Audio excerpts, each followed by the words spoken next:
আসসালামু আলাইকুম। সংবাদে আপনাদের সবাইকে স্বাগতম জানাচ্ছি আমি নুসরাত। শুরুতেই সংবাদ শিরোনাম।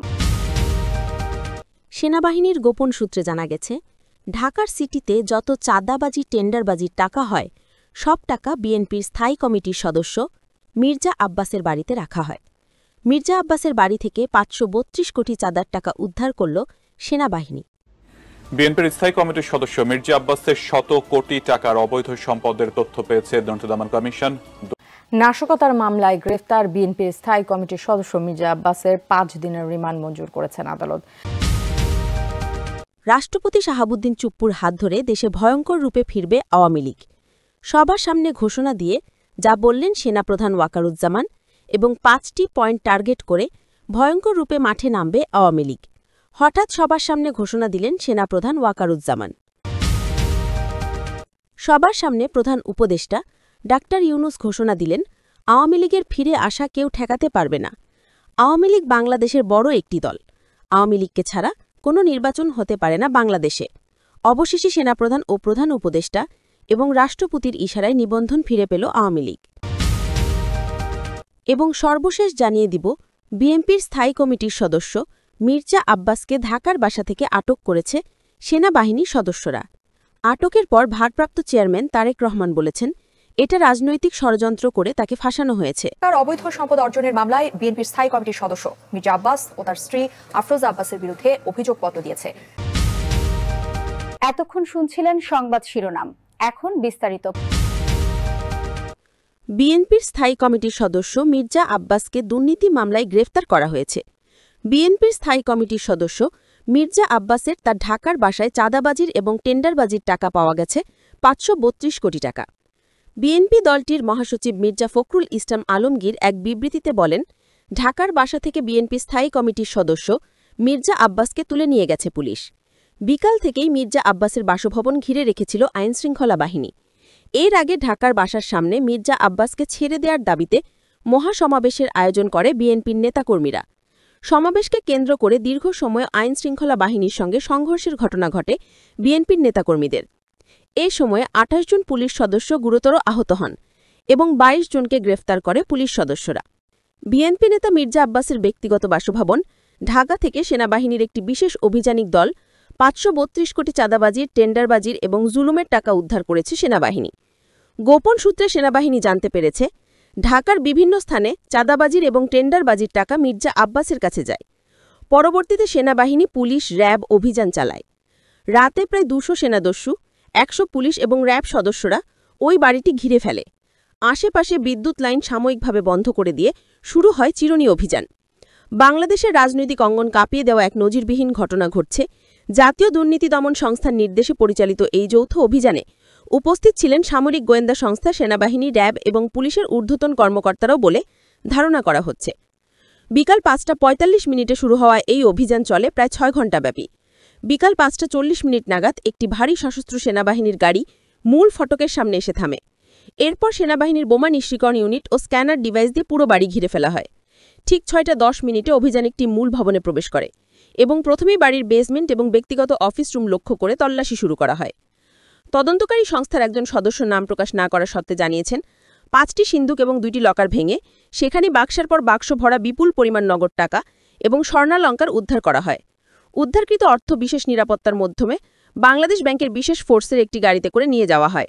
সব মিলিয়ে হিসাব অনুযায়ী প্রায় ৫৩২ কোটি টাকা পাওয়া গেছে বলে প্রাথমিকভাবে নিশ্চিত করা হয়েছে। অভিযান শেষে এক ব্রিফিংয়ে সেনাপ্রধান ওয়াকারুজ্জামান ও প্রধান উপদেষ্টা ডাক্তার ইউনুস বলেন, জনগণের অর্থ আত্মসাতের যে কোনো অভিযোগ আমাদের জন্য গুরুত্বপূর্ণ। আদালতের অনুমতি নিয়েই আজকের অভিযান চালানো হয়েছে। সেনা কর্তৃপক্ষ স্পষ্ট জানিয়ে দিয়েছে, এই অর্থের হিসাব মির্জা আব্বাসকে দিতে হবে। আমরা এখনও তদন্তের আওতায় আছি যে এই বিপুল অর্থ এবং স্বর্ণ কোথা থেকে এসেছে এবং কী উদ্দেশ্যে এটি এখানে গচ্ছিত রাখা হয়েছিল। এদিকে বিএনপির পক্ষ থেকে এই অভিযানের তীব্র প্রতিবাদ জানিয়ে বলা হয়েছে, এটি একটি রাজনৈতিক প্রতিহিংসামূলক অপারেশন। দলটির ভারপ্রাপ্ত চেয়ারম্যান তারেক রহমান এক বিবৃতিতে বলেন, মির্জা আব্বাসের মতো একজন সম্মানজনক ব্যক্তির বাড়িতে তল্লাশি, অপমানজনক আচরণ করা হয়েছে তা নজিরবিহীন। সরকারের মদতপুষ্ট সেনা ও প্রশাসন এভাবেই একটি রাজনৈতিক নেতার বাসভবন অভিযান চালাতে পারে না। তবে সরকারের পক্ষ থেকে জানানো হয়েছে, এই অভিযান সম্পূর্ণ নিরপেক্ষ এবং বিচারিক প্রক্রিয়ার অধীনে অনুমোদিত। প্রধানমন্ত্রী কার্যালয়ের মুখপাত্র এক বিবৃতিতে বলেন, কেউই আইনের ঊর্ধ্বে নয়। দুর্নীতির বিরুদ্ধে আমাদের জিরো টলারেন্স নীতির আওতায় যে কোনো ব্যক্তি যেই হোক তদন্তের মুখোমুখি হতে হবে। আর সেই প্রভাব সাধারণ মানুষের মধ্যে ছড়িয়ে পড়তে শুরু করেছে। ঠিক রাতের সময় আনুষ্ঠানিকভাবে ঘোষণা আসে মির্জা আব্বাসকে গ্রেফতার করার নির্দেশ এবং বিএনপি দলকে স্থগিত করা হয়েছে। এই ঘোষণা দেওয়ার সঙ্গে সঙ্গে আওয়ামী লীগের নেতাকর্মীরা চাঙ্গা হয়ে উঠেছে। ঢাকার প্রতিটি স্থানে আগুন জ্বালিয়ে হরতাল শুরু হয়ে গেছে। সবার মুখে একটাই কথা, শেখ হাসিনা সরকার বারবার দরকার। আওয়ামী লীগের নেতাকর্মীরা লাঠি সুটা নিয়ে মির্জা আব্বাসের বাড়িতে হামলা করছে, বাড়ির চারপাশে আগুন জ্বালিয়ে দিচ্ছে। বিএনপির নেতা মির্জা আব্বাসের চাঁদাবাজির টেন্ডারবাজির কারণে দেশ অচল হয়ে পড়েছে। রাজনৈতিক বিশ্লেষকরা মনে করছেন এই অভিযান দেশের রাজনীতিতে নতুন উত্তাপ ছড়াবে। নির্বাচনকালীন তত্ত্বাবধায়ক সরকার ইস্যুতে বিএনপি এবং ক্ষমতাসীনদের টানাপড়েনের মধ্যে এই অভিযান নতুন করে উত্তেজনা সৃষ্টি করল। একই সঙ্গে এই অভিযানকে ঘিরে বিএনপি কর্মীদের মধ্যে চরম ক্ষোভ এবং হতাশা বিরাজ করছে। অন্যদিকে সাধারণ জনগণের মধ্যে মিশ্র প্রতিক্রিয়া দেখা গেছে। কেউ কেউ এই অভিযানকে জনগণের টাকায় লুটেদের বিরুদ্ধে দৃষ্টান্তমূলক পদক্ষেপ হিসেবে দেখছেন, আবার কেউ একে রাজনৈতিক খেলাও বলে সন্দেহ প্রকাশ করছেন। সাংবাদিক পিনাকি ভট্টাচার্য বলেন, এমন সময় এমন একটি অভিযান দেশের রাজনৈতিক অঙ্গনে বহুমুখী প্রতিক্রিয়া তৈরি করবে। এখানে যদি যথাযথ তদন্ত ও বিচার না হয় তাহলে জনগণের আস্থা আরও দুর্বল হবে।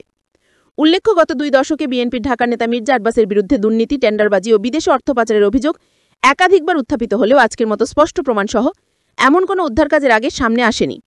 বর্তমানে উদ্ধারকৃত নগদ টাকা ও স্বর্ণালঙ্কার সামরিক হেফাজতে রাখা হয়েছে এবং উচ্চ পর্যায়ের তদন্ত কমিটি গঠন করা হয়েছে। আগামী 72 ঘণ্টার মধ্যে বিস্তারিত প্রতিবেদন জাতীয় দুর্নীতি দমন সংস্থার কাছে জমা দেওয়ার কথা আছে। সেনাপ্রধান ওয়াকারুজ্জামান কয়েকদিন আগে বলেছিলেন, দুর্নীতি দমনে কারো প্রতি রেহাই দেওয়া হবে না। বিএনপির নেতা মির্জা আব্বাসের বাড়িতে অভিযান চালিয়ে টাকা উদ্ধার করে তিনি সেই প্রতিশ্রুতি বাস্তব প্রমাণ দিলেন। এত বিপুল অঙ্কের নগদ টাকা মির্জা আব্বাসের বাড়িতে পাওয়া মানে গোটা বিএনপি নেতাদের অর্থনৈতিক দুর্নীতির চিত্র এখন প্রকাশ্যে। শত শত কৌতূহলী মানুষ ভিড় জমান ইশরাকের বাড়ির সামনে। হাজারো মানুষ লিখছেন, মির্জা আব্বাসের মতো ব্যক্তি যদি দুর্নীতির এমন গভীরে ডুবে থাকেন তাহলে সাধারণ মানুষ কাকে বিশ্বাস করবে। অনেকে ক্ষোভ প্রকাশ করেছেন। এই ঘটনার জেরে ঢাকা এবং আশেপাশের এলাকায় কড়া নিরাপত্তা ব্যবস্থা গ্রহণ করা হয়েছে। বাড়তি পুলিশ এবং র্যাবের মোতায়েন করা হয়েছে যাতে করে বিএনপির কোনো কর্মী বা সমর্থক উত্তেজিত হয়ে আইনশৃঙ্খলা পরিস্থিতির অবনতি না ঘটায়। দেশবাসী এখন তাকিয়ে আছে এই উদ্ধার অভিযান পরবর্তী বিচারিক প্রক্রিয়া কিভাবে পরিচালিত হয় এবং এর পেছনের প্রকৃত সত্য বেরিয়ে আসে। অন্যদিকে আওয়ামী লীগের নেতাকর্মীরা জয় বাংলা স্লোগানে ঢাকা উত্তাল করে ফেলেছে। দলে দলে ঝাঁটিকা মিছিল দিচ্ছে। তাদের মুখে একটাই কথা, শেখ হাসিনা সরকার বারবার দরকার। বিএনপির অফিস ভেঙে দিচ্ছে। শেখ হাসিনা বার্তা দিলেন, সব নেতাকর্মীরা দেশে ঢুকে পারেন। আওয়ামী লীগের নেতাকর্মীরা যারা আত্মগোপনে ছিলেন সবাই জয় বাংলা বলে রাজপথে নেমে পড়েছে। বিএনপির পালাবার আর কোনো পথ খোলা নাই। সবাই মনে করছেন আওয়ামী লীগের সাথে জড়িত আছেন সেনাপ্রধান ওয়াকারুজ্জামান এবং রাষ্ট্রপতি শাহাবুদ্দিন চুপ্পু। তাদের নির্দেশে আওয়ামী লীগ রাজপথে নেমেছে। আপনি কি মনে করেন কোন দল ক্ষমতায় আসলে দেশের জন্য ভালো হবে, আর আপনি কোন দলকে ভালোবাসেন? অবশ্যই কমেন্ট করে জানিয়ে যাবেন। দর্শক, এতক্ষণ সংবাদ শোনার জন্য আপনাদেরকে ধন্যবাদ।